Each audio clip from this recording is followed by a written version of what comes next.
Kaka 37 ko lang this year. Tapos naalala ko lang kanina pagising ko na when I was 18 years old ako noon. Nag-a-apply ako sa isang trabaho, yung first job ko. Sa 12,500 na sweldo per month. Tapos habang ini-interview ako ng HR, sabi niya sa akin, "Where do you see yourself 15 years from now?" Tapos ang sabi ko naman, mataas na yung posisyon ko dito sa trabaho na to. Parang ganon. Basically, ini-impress ko yung nag-hire sa akin.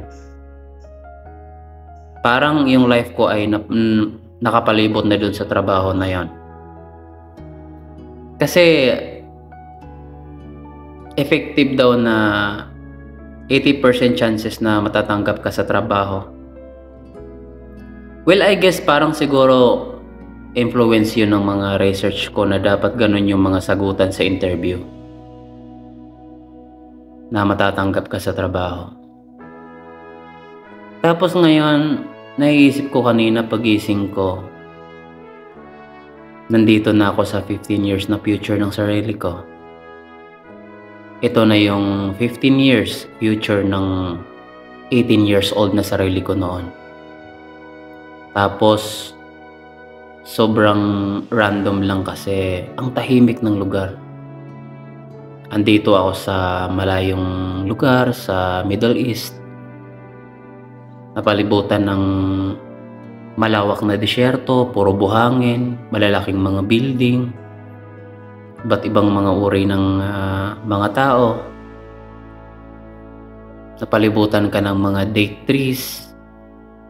Ang tipong ganon. Iniisip ko ito ba yung 15 years na ini-imagine ko nung 18 years old ako noon? Parang hindi eh. Meron na ako ngayong 2 anak, may asawa. Pero nagtatrabaho dito sa malayong lugar. Isang OFW na malayo sa gusto ko.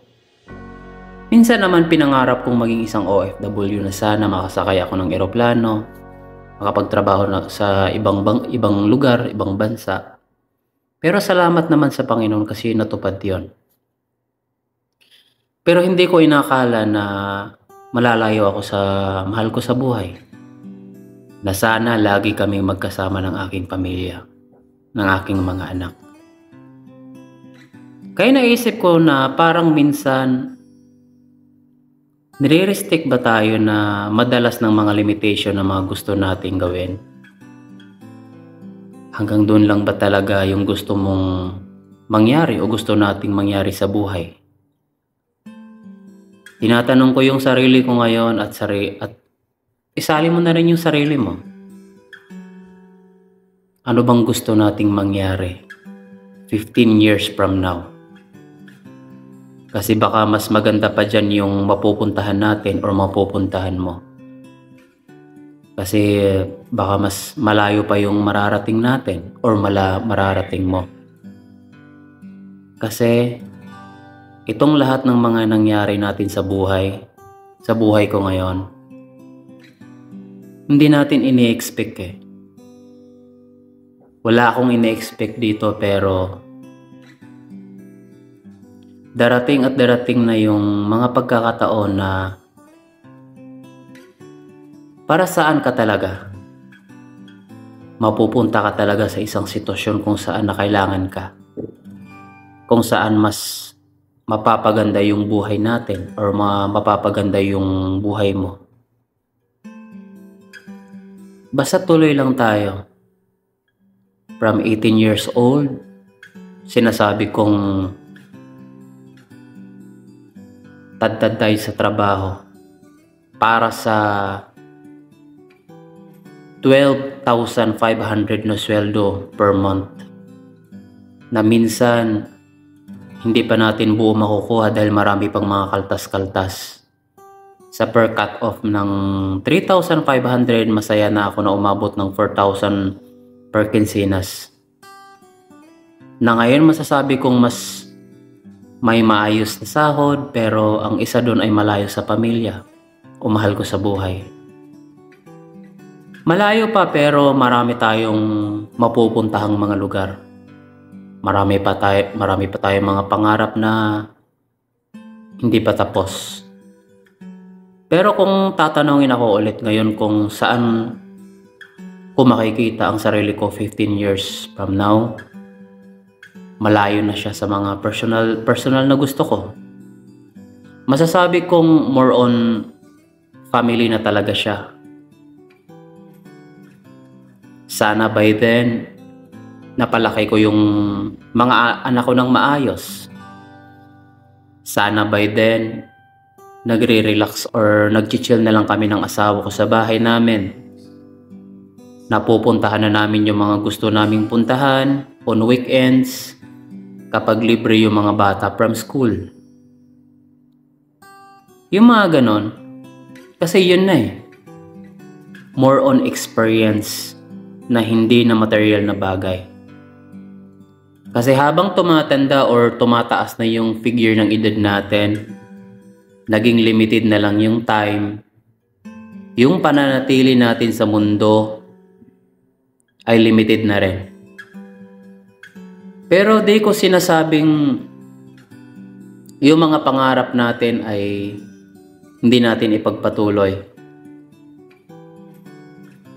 Yung mga material na bagay na gusto natin, kasi yun yung magiging drive natin eh, para gawin yung mga bagay na ma-improve or para ma-inspire tayo gumawa ng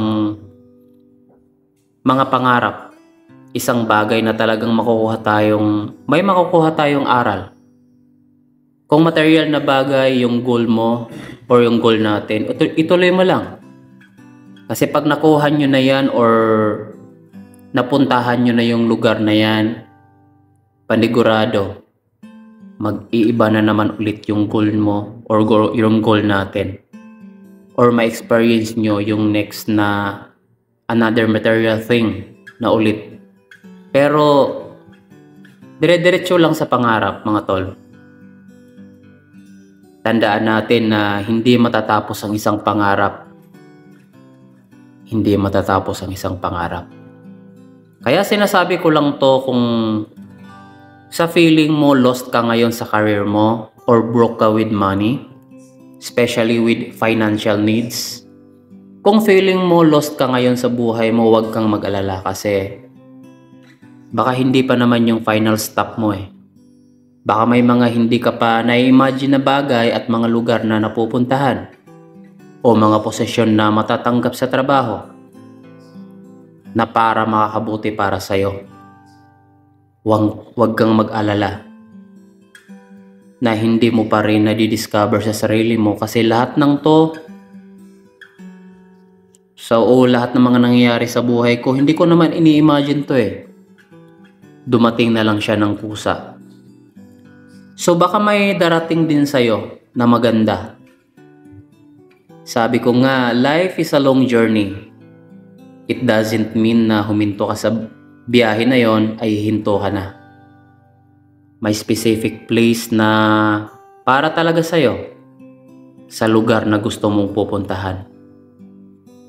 Saan ka man dalhin ng iyong mga paa, tandaan natin na sa bawat paghakbang natin, andun yung rejections, struggles, failure, andun yung pain na mararanasan natin bago tayo makapunta sa goal na gusto natin.